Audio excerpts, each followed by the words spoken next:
안녕하세요. 행복한 TV입니다. 오늘은 불과 2년 반 만에 무일푼에서 억만장자가 된 하브에크가 쓴 책이죠. 백만장자 시크릿 가져와 봤는데요. 2008년에 우리나라에서 처음 발행이 됐고요. 많은 분들이 사랑하는 책이기도 하죠. 차례에 보면 첫 번째 생각이 미래의 불을 결정한다 라고 나오고요. 제2부에서는 백만장자의 17가지 시크릿에 대해서 이야기하고 있습니다. 프롤로그를 보면 부자처럼 생각하고 부자처럼 행동하라. 이 책에서 알려주는 원칙들을 활용한다면 당신의 인생이 완전히 달라질 것이라고 말하고 있습니다. 남들처럼 나도 잠재된 능력은 있지만 그걸 절대로 드러내지 못한다. 책을 읽고 테이프를 듣고 세미나에 수도 없이 참석했지만 계속 실패했다라는 이야기고요. 그러던 차에 하브에크가 어느 날 집에서 빈둥거리고 있었죠. 근데 행운이라는 것이 늘 그렇듯이 어느 날 아버지의 친구분 중에서 상당한 재력가였던 아저씨가 오셨어요. 충고를 한마디 해주시는데, 하브, 내가 원하는 만큼 일이 잘 안 풀리고 있다면 그건 내가 모르는 게 있어서 그런 거란다 라는 말을 하십니다. 그러면서 그분께서 하시는 말씀 한마디가 있어요. 부자들은 집중력이 있어 라고 말을 하고 가시죠. 그래서 하브에크는 부자와 부자들의 생각을 연구해 보기로 마음 먹었고요. 당시에 헬스 산업에 몸담고 있던 하브에크는 집중력을 연구하고 나서 굉장히 성공을 합니다. 불과 2년 반 만에 지점을 10군데로 늘리고 포춘 선정 500대 기업에 드는 쾌거를 이룹니다. 그러면서 하는 이야기가 있습니다. 믿음에 관하여 본인이 좋아하는 이야기를 하나 들려주겠다라고 하는데요. 어떤 남자가 절벽을 걷다가 균형을 잃고 미끄러져 떨어졌다. 다행히 그는 바위턱을 부여잡을 수 있었고 필사적으로 거기에 매달렸다. 젖먹던 힘까지 다해 매달리면서 소리를 치는데 거기 누구 없어요? 도와주세요. 아무런 대답이 없자 계속해서 소리를 치는데 거기 누구 없어요? 나 좀 도와주세요. 라고 계속 소리를 치자 마침내 커다랗게 울리는 목소리가 들려오죠. 나는 신이다. 내가 도와주마. 나를 믿고 손을 놓아라. 그 다음에 들리는 소리는 이렇다. 거기 누구 없어요? 도와주세요. 라고 계속 똑같은 소리가 들리는 거죠. 나를 믿고 손을 놓아라 라고 했는데 신의 목소리는 무시하고 삶을 더 높은 차원으로 끌어올리려면 과거의 생각과 행동 방식을 일정 부분 버리고 새로운 것을 받아들여야 한다. 결국에는 결과가 이야기할 것이다 라고 이런 예를 하나 들고 있습니다. 다음으로 본론으로 들어가는데요. 1부에서는 부와 성공은 경제 청사진에 따라 움직인다. 내적으로 준비되지 않은 상태에서 큰 돈과 마주치면 그 돈은 금세 없어지고 만다고 합니다. 왜 많은 사람들이 성공을 누리지 못할까? 돈과 성공과 함께 따라오기 마련인 도전들을 감당할 능력이 안 되기 때문이라고 저자는 말하고 있는데요. 뿌리가 있으므로 열매가 열린다. 땅 위에 있는 존재를 만들어내는 것은 땅 속에 있는 것이다. 열매가 달라지길 바란다면 우선 뿌리가 달라져야 한다. 보이는 것을 바꾸고 싶으면 보이지 않는 것을 먼저 바꿔야 한다고 말하고 있습니다. 보이는 것보다 보이지 않는 것의 힘이 훨씬 강력하다라고 하고 있는데요. 땅 속의 것이 땅 위의 것을 만들어내고 보이지 않는 것이 보이는 것을 생산한다. 이것이 자연의 원칙이다. 인간은 자연을 넘어설 수 없는 자연의 일부분이다. 따라서 우리의 뿌리를 자연의 원칙과 나란히 두고 일해 나갈 때 삶의 흐름이 물의 흐름처럼 매끄러워진다라고 하고 있습니다. 부의 법칙, 돈은 결과다, 부자는 결과다, 건강도 질병도 당신의 몸무게도 우리는 원인과 결과의 세상에 살고 있다. 당신의 외적인 세계는 내적인 세계를 비추는 거울일 뿐이라는 점을 기억해야 한다. 겉보기에 인생이 잘 돌아가지 않으면 내면에서 뭔가 잘못 돌아가고 있기 때문이다. 내면의 변화를 나에게 강력히 선언하라고 하면서 그 선언은 우주에 특별한 메시지를 보내는 것뿐 아니라 당신의 무의식에 강력한 메시지를 보내는 일이라고 하고 있습니다. 그러면서 선언하라고 합니다. 가슴에 손을 얹고 나의 내면 세계가 외부의 세상을 만든다. 나는 백만장자 마인드를 가졌다라고 본인 스스로에게 선언을 하라고 합니다. 다음에는 과거의 경험이 나를 지배하고 있다라는데요.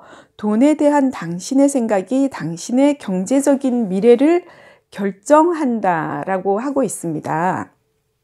여기에서 나오는 부의 법칙에는 문제는 어렸을 때 돈에 대해 들었던 말들이 모두 당신의 무의식에 남아있다는 점이다. 이런 말들은 의식하지 못하는 사이에 당신의 경제적인 생활을 운영해 나가는 청사진의 일부로 자리 잡는다라고 하고 있고요. 어린 시절에 누구를 보고 자랐는가 예를 하나 들고 있는데요. 원숭이는 본대로 배운다고 하지만 인간이라고 다를 것이 없다. 원숭이나 인간이나 좋은 본보기가 있어야 잘 배울 수 있다. 아이들은 특히 눈으로 보는 것을 통하여 모든 것을 배운다.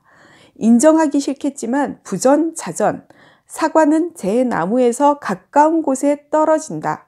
자식은 부모를 따라가게 마련이다 라는 말들은 동서고금의 진리다라고 하고 있습니다. 어느 여인에 대한 이야기를 예를 들고 있는데요. 그 여인은 저녁 식사로 햄을 준비하고 있을 때 항상 햄의 양쪽 끝을 다 잘라내는 걸 보고 남편이 물어봤답니다. 왜 햄의 양쪽 끝을 다 자르는 거냐고. 그랬더니 그녀가 엄마가 이렇게 요리를 했기 때문이라고 말을 했다고 합니다. 그래서 그녀의 어머니에게 물어봤다고 해요. 왜 양쪽 끝을 잘라버렸냐고. 엄마가 대답하기를 나의 어머니가 그렇게 요리를 하셨다 이렇게 말씀하셨다고 하고요. 그래서 그들은 할머니에게 전화를 걸어서 왜 햄의 양쪽 끝을 떼어냈냐고 물었더니 할머니께서 프라이팬이 너무 작아서 그랬단다라는 어처구니 없는 말이 있는데요. 그만큼 우리가 어려서 무엇을 보고 자랐느냐가 중요하다는 걸 시사해주고 있는데요. 다음으로 2부에서는 백만장자의 17가지 시크릿에 대해서 설명하고 있습니다. 여기에서 백만장자 마인드 첫 번째, 내 인생의 부는 내가 만든다. 부자가 되고 싶으면 당신이 삶의 운전대를 쥐고 있다고 믿어라. 내 인생의 운전대, 특히 경제적인 삶의 운전대는 내가 쥐고 있다고 믿어야 한다. 가난한 사람들은 자기 삶에 일어나는 일에 책임을 지는 대신 피해자처럼 군다고 합니다. 피해자인 척하는 사람들이 제일 많이 하는 생각은 나는 불쌍해이다. 그 말은 끌어당김의 법칙에 따라 금방 그대로 이루어진다고 합니다. 피해자인 척 하는 사람들의 특징은 첫 번째 비난하는 것이고요. 두 번째는 자기 자신을 합리화하는 것, 세 번째는 불평을 늘어놓는 것이라고 합니다. 부의 법칙에서 불평할 때 당신은 세상의 모든 나쁜 것들을 빨아들이는 살아 숨쉬는 쓰레기 흡입기가 된다. 삶의 쓰레기에 초점을 맞추지 않고 쓰레기를 끌어들이지 않을 때 삶은 정말로 경이로워질 수 있다라고 하고 있습니다. 불평하지 말라는 이야기인데요. 자, 백만장자 행동 지침이 나옵니다. 첫 번째, 내 인생의 부는 내가 만든다. 하브에크는 백만장자가 되려면 선언만 하는 게 중요한 것이 아니라 행동해야 된다고 말하고 있는데요. 그에 따라 행동 지침 17가지를 만들어서 부자 시크릿 매뉴얼을 제시하고 있습니다. 그 첫 번째가 내 인생의 부는 내가 만든다. 첫 번째, 비난하고 합리화하고 불평하고 있는 자신을 깨달을 때마다 그것을 그만두라고 하고 있고요. 보고를 하라고 합니다. 자기 자신에게 하루를 마무리할 때 잘한 일 하나와 못한 일 하나를 적어라 라고 하고 있습니다. 행동 지침 두 번째, 부자는 부를 목표로 한다. 평범한 정도가 아니라 부자가 되겠다는 의지를 드러내는 경제적 목표를 적어라 라고 하고 있습니다. 이 목표를 성취할 수 있도록 현실성 있는 계획을 세우라고 하는데요. 고급 레스토랑에 가서 가격을 묻지 말고 시가라고 쓰여 있는 음식을 주문해 보라고 합니다. 자금이 부족하면 한 그릇을 나눠 먹어도 된다고 제시하고 있습니다. 행동 지침 세 번째, 부를 꿈꾸고 헌신하는 사람만이 부자가 된다. 왜 부자가 되어야 하는지 그 이유를 짧은 문장으로 적어라. 구체적으로 적어라. 그리고 힘이 되어줄 친구나 가족을 만나서 큰 성공을 이뤄내기 위해 헌신의 힘을 불러내고 싶다고 가슴에 손을 얹고 그 사람의 눈을 쳐다보며 이렇게 말하라고 합니다. 나 누구누구는 지금부터 언제까지 백만장자가 되기 위해 헌신하겠습니다. 라고 말하라고 합니다. 행동 지침 네 번째, 크게 생각하는 사람이 크게 이룬다. 자신의 타고난 재능을 생각해서 적어보라고 합니다. 어려서부터 늘 잘해왔던 재능을 당신의 인생과 직업에 적극적으로 활용할 수 있는 방법과 분야를 적어라고 합니다. 지금 하는 일이나 사업상 관련된 사람보다 10배 많은 사람들을 끌어들일 수 있는 방법을 적어보라고 하는데요.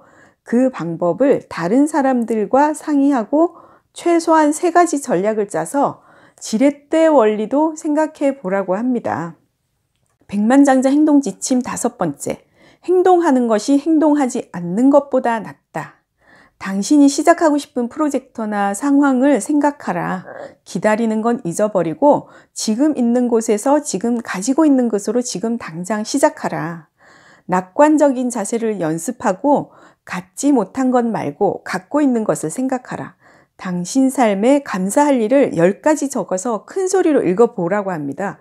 앞으로 한 달 동안 아침마다 그것을 읽고 가진 것에 감사하지 않으면 더 많이 갖지 못하게 될 거라고 하는데요. 행동 지침 6번째에서는 부자를 긍정하라라고 합니다. 내가 원하는 것을 축복하라는 훈화 철학을 연습하라 라고 하는데요. 여기에서 말하는 훈화 철학이라는 것은 고대 하와이의 샤머니즘의 일종인데요. 예를 들면 이런 거죠. 내 생각이 곧 내가 살아가는 세상이다. 이런 것들인데요. 아름다운 집이나 삐까번쩍한 차들을 보고 성공한 사업에 대한 이야기를 읽고 마음에 드는 게 있거든 거기에 관련된 사람들을 축복하고 성공한 사람들에 대해서 편지나 이메일을 보내보라고 합니다. 또한 그들의 성취에 대한 감탄과 존경이 담긴 내용으로 편지나 이메일을 보내보라고 하고 있고요. 행동 지침 7번째, 긍정 에너지를 가진 사람들을 가까이 하라. 도서관, 서점, 인터넷 어디든 들어가서 세계적으로 성공한 부자들의 이야기를 읽으라고 합니다. 앤드류 카네기, 록펠러, 머레이 케이, 도널드 트럼프, 워렌 버핏, 잭 웰치, 빌 게이츠, 테드 터너, 그들의 성공담에서 영감을 얻고 특별한 성공 전략을 알아내고 가장 중요하게 그들의 마인드를 습득하라고 합니다. 그리고 테니스, 헬스, 골프, 비즈니스 클럽, 기타 고급 클럽에 다니라고 합니다. 풍족한 환경에서 부유한 사람들 틈에 섞여서 고급스러운 클럽에 갈 형편이 안 되면 근사한 호텔에서 커피나 차를 마시면서 이런 분위기에 편안해지라고 합니다. 거기에 드나드는 손님들을 보면서 당신과 똑같은 사람이라는 것을 알고 있으라고 하는데요. 그리고 당신의 삶을 퇴보시키는 사람이나 상황을 파악해서 그런 사람들과 멀어져라고 합니다. 예를 들어 그런 사람이 가족이라면 되도록 덜 붙어 있으라고 합니다. 그리고 쓸데없는 텔레비전 프로나 스트레스를 유발하는 뉴스를 멀리하라라고 하고 있습니다. 행동 지침 8번째, 자신과 자신의 가치를 알려라 하고 있는데요. 당신이 지금 제공하고 있는 상품이나 서비스가 가치가 있으면 1부터 10까지 10등급으로 매겨보라고 합니다. 1이 가장 낮은 수준이고 10이 가장 높은 수준인데요. 그 수준이 6 이하의 결과가 나왔다면 그 상품이나 서비스 제공을 중지하고 확실히 가치 있다고 믿는 다른 것을 선택하라라고 하고 있습니다. 두 번째로 마케팅과 판매에 관한 책을 읽고 테이프를 듣고 강의를 들어라. 100% 성실하게 성공적으로 당신의 가치를 홍보할 수 있을 정도로 해당 분야의 전문가가 되어라 라고 하고 있습니다. 행동지침 9번째, 어떤 어려움이 닥쳐도 그보다 강해져라. 커다란 문제가 생겼다고 느껴질 때 그 문제가 되는 사항을 하나 적어서 문제를 해결하거나 적어도 상황을 개선할 수 있는 방안을 10가지를 구체적으로 적어보라고 합니다. 첫째, 그렇게 하면 문제를 해결할 가능성이 커지고요. 둘째는 기분이 한결 나아진다고 합니다. 행동지침 10번째, 나는 충분히 받을 만큼 가치 있는 사람이다. 잘 받는 사람이 되도록 연습을 하고 칭찬을 들을 때마다 고맙습니다 라고 말하라고 합니다. 그 칭찬을 충분히 받아들이고 내 것으로 소유하라고 합니다. 어떤 돈이든 찾았거나 받았을 때 열렬하게 기뻐하라. 주운 돈, 선물 받은 돈, 정부에서 받은 돈, 월급으로 받은 돈, 사업으로 번 돈, 모든 돈에 대해서 기뻐하고 감사하라고 하는데요. 우주는 당신의 믿음을 지원해주고 당신이 돈이 붙는 자석이라고 계속 소리치면 우주도 더 많이 보내줄 것이라고 합니다. 그리고 최소의 한 달에 한 번 당신의 몸과 마음에 새 힘을 불어넣을 수 있는 일을 하라고 합니다. 마사지를 받든지 매니큐어, 페디큐어를 받든지 근사한 점심이나 저녁 식사를 즐기라고 합니다. 부자가 된 기분을 느낄 수 있는, 부자가 될 자격이 있다고 느낄 수 있는 일들을 자신에게 선물하라고 하는 건데요. 나는 풍요롭게 산다는 메시지를 우주에 보내고 그러면 우주는 알겠다라고 답하면서 그런 기회를 당신에게 더 많이 제공한다고 합니다. 행동지침 11번째, 시간이 아닌 결과에 따라 보상받아라. 현재 주급이나 월급 받는 일을 하고 있다면 당신이 산출한 결과로 보상체계를 만들어서 사장에게 제시해보라고 합니다. 두 번째로 당신이 만들어내는 결과와 가치에 상응하는 보상을 받지 못하고 있다면 당장 자기 사업을 시작해보라라고 하고 있는데요. 처음에는 파트타임으로 시작하더라도 나중에는 네트워크 마케팅 회사에 합류를 하거나 그렇지 않으면 일하던 회사와 독립된 사업주로 계약을 체결할 수도 있다라는 예를 들고 있습니다. 행동지침 12번째, 둘 다 가질 수 있다라고 하는데요. 여기에서는 돈을 쓸 때마다 이런 식으로 생각을 하라고 합니다. 이 돈이 수백 명의 손을 그쳐 그들 모두에게 가치를 창출할 것이다. 그리고 친절하고 관대하고 다정한 성품을 지닌 데다 돈 많은 부자의 모습을 당신이 보여주겠다라고 결심하라고 합니다. 여기에서 둘 다 가질 수 있는 것에서 둘 다라는 것은 경제적인 부와 노블리스 오블리주를 실천하는 좋은 모습까지 둘 다 내가 가진 모습으로 만들 수 있다라는 뜻인 것 같은데요. 다음으로 13번째, 진정한 부의 척도는 순자산이다 라고 하고 있습니다. 순자산의 4가지 요소를 모두 고려하라라고 하고 있는데요. 소득을 높이고 저축을 늘리고 투자를 늘리고 생활 방식의 간소화 방안을 찾아라라고 하고 있습니다. 순자산을 계산해보고 자산의 현금 가치를 모두 합하고 거기서 부채를 빼고 그렇게 해서 내가 가지고 있는 진정한 순자산이 얼마인지를 계산해보라고 하는 것이고요. 그리고 집중하는 곳이 커지는 법칙에 따라 당신이 추구하고 있는 순자산이 늘어날 것이다 라고 하고 있습니다. 성공한 금융 전문가를 찾아가서 좋은 회사에서 일하고 있는 사람을 찾아서 유능한 전문가를 소개해 달라고 하라라고 하고 있습니다. 행동지침 14번째, 적은 돈부터 관리하고 투자하는 습관을 들여라. 여기에서는 경제적 자유 통장을 개설하라. 소득의 10%를 이 통장에 넣어서 관리하라라고 하고 있습니다. 수중에 지금 돈이 얼마가 있건 상관없이 당장 돈 관리를 시작하라. 내일로 미루지 말라. 1달러밖에 없더라도 그 돈을 관리하라라고 하고 있습니다. 이 행동만으로도 당신이 더 많은 돈을 받을 준비가 되었다는 메시지를 우주에 보낼 수 있다고 합니다. 행동지침 15번째, 돈이 나를 위해 일하게 하라. 투자 강연회에 다니고 한 달에 적어도 한 권씩 투자 관련 책을 읽고 경제신문과 경제 잡지를 탐독하고 그들이 말하는 대로 따라하라는 게 아니라 돈의 흐름과 기회를 알아보라고 하고 있고요. 활동적인 소득에서 비활동 소득으로 초점을 바꾸어라. 투자나 사업적 측면에서 일하지 않고 받아들일 수 있는 전략 3가지를 구체적으로 작성하라고 하고 있습니다. 부동산을 사려고 기다리지 말고 부동산을 사고 나서 기다리라고 하고 있고요. 행동 지침 16번째. 두려움에도 불구하고 행동을 시작하라. 부자가 되는 것과 돈에 관해 느끼는 두려움이나 근심, 불안감을 적어보고 거기에 도전하라고 합니다. 편안한 지대에서 빠져나오는 연습을 하고 자신이 불편해하는 결정을 내려서 깔끔하게 정리를 하라고 하는 것인데요. 힘 있는 사고를 하고 자신을 관찰하고 생각이 흐르는 패턴을 살피고 성공과 행복과 성공을 지켜주는 생각만을 받아들이라라고 하고 있습니다. 행동 지침 17번째. 최고의 보상을 받으려면 최고가 되어라.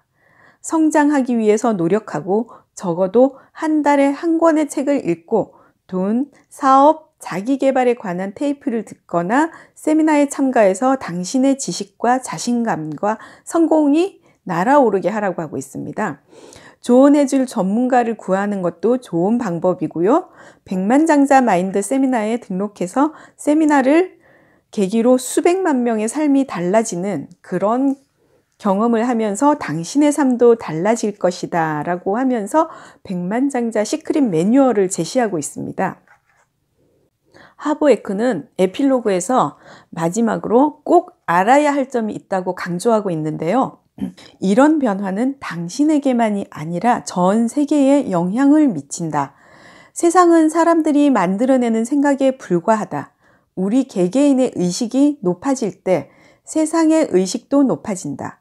두려움에서 용기로, 증오에서 사랑으로, 결핍에서 번영으로 옮겨갈 수 있고 자신을 일깨워 세상에 더 많은 빛을 뿌리는 것이 우리의 사명이다. 세상이 분명해지길 바란다면 당신부터 분명해져라. 세상이 나아지길 바란다면 당신부터 나아져라. 당신에게 있는 잠재력을 발휘하고 삶의 성공과 풍요를 더하기 위해 성장하는 것이 당신이 해야 할 일이다. 그런 노력을 통하여 타인을 돕고 세상을 긍정적으로 바꿔나갈 수 있다라고 마지막으로 하고 있고요. 부의 멘토 하브 에커에게서 배우는 백만장자 마인드의 비밀인데요. 많은 분들이 좋아하시는 책이지만 아직 읽어보지 못하신 분들 굉장히 강추하는 책입니다. 부를 끌어당기는 17가지 원칙을 알려주는 부자 매뉴얼. 이 책을 읽고 많은 분들의 인생이 좋아졌으면 하는 바람으로 준비해봤습니다. 감사합니다.